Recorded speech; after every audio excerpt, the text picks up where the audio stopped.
On December 16, 1944, in the early morning hours, German forces gathered along the Schnee-Eifel Ridge, preparing to launch what would become the Battle of the Bulge, their final major offensive on the Western Front.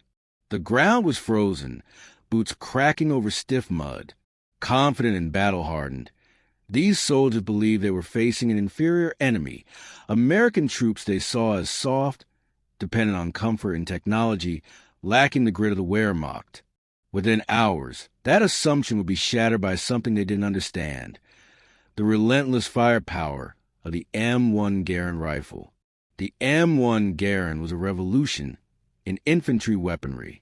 Unlike the bolt-action Carabiner 98K carried by German troops, a design dating back to World War I, the Garand was semi-automatic. It could fire 8 rounds as quickly as a soldier could pull the trigger and reload in seconds with its end-block clip, while the German soldier had to lift, pull, push, and lock the bolt after every shot. Americans could keep firing without pause. In a firefight, that difference wasn't just noticeable, it was decisive. This wasn't a rare advantage. It was standard. Every American infantryman carried an M1 Garand. A typical U.S. squad had 1 machine gun, 1 automatic rifle, and 11 semi-automatic M1s. A German squad usually had 1 MG-42 and 9 bolt-action rifles.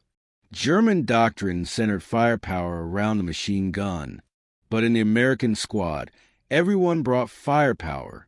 In hedgerows, forests, or close quarters, American squads often overwhelmed their opponents. Initially, German officers couldn't believe what they were seeing. Reports from North Africa in 1943 described large numbers of semi-automatic rifles in American hands. The German High Command dismissed it as confusion, assuming soldiers had mistaken submachine guns for rifles. They didn't think America could produce that many semi-automatics. But by D-Day, over 3 million M1s had been made. By war's end, over 5.4 million. Germany's equivalent, the G-43, saw fewer than 43,000 produced, many unreliable and needing constant maintenance. Battlefield reports confirmed the gap. At Omaha Beach, German documents describe continuous American rifle fire without pause, more intense than what they expected from machine guns. A July 1944 training manual from the elite 3rd Fallschirmjäger Division read, "Enemy rifle squads generate fire equivalent to our machine gun positions." The Germans realized too late that the Americans had redefined infantry combat. What made this possible wasn't just a brilliant rifle, it was American industry. Springfield Armory became a production powerhouse.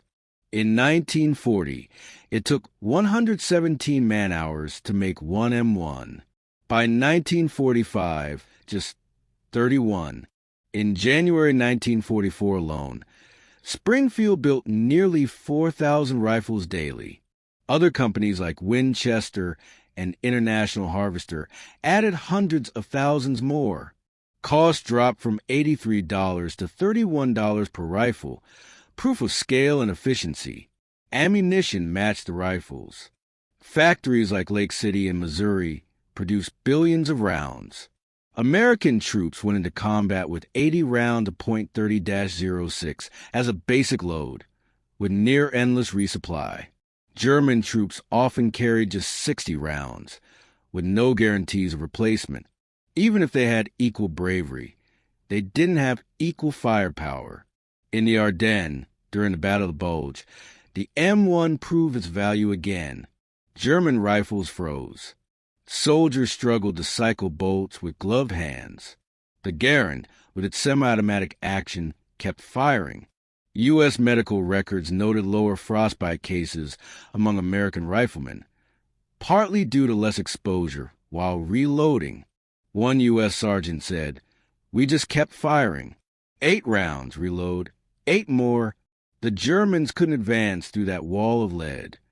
Even before the Bulge, the M1 excelled in Italy.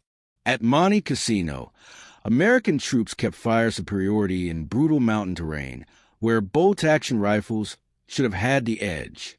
But volume of fire and mobility won the day. Soldiers could engage multiple targets quickly while climbing slopes, an impossible task with slower rifles. Training with the M1 was faster. 2. American recruits became proficient in 2 weeks. German soldiers needed months with bolt actions. A 1943 report from Fort Benning showed expert scores rose 40% after switching to the M1. It wasn't just better, it made better soldiers. German commanders admitted it. Field Marshal Kesselring later wrote, "The American infantryman, armed with a semi-automatic rifle, possessed a firepower advantage we could never overcome." General von Manchefeld agreed, saying German squads couldn't move under American rifle fire. Economically, the G-43 cost nearly 4 times more than the M1 and was less reliable. The M1 was made by housewives, teenagers, and factory workers trained in weeks. No elite craftsmanship required, just smart engineering and mass production. That was American industrial democracy in action, and it crushed totalitarian militarism. By the time American forces crossed the Rhine in 1945, German defensive math broke down.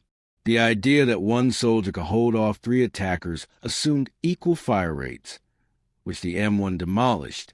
Patton called the M1 the greatest battle implement ever devised. He wasn't exaggerating. It changed the war. The M1 Garand didn't just help win World War II. It changed how war was fought. It proved that industrial strength, logistics, and smart design could empower citizen soldiers to outfight elite forces. It stood as a symbol of what democracies could achieve when fully mobilized. For the German soldier who faced it, the M1 wasn't just a rifle. It was the end of an illusion. Every ping of that empty clip was a reminder that they weren't just losing to better soldiers. They were losing to a better system.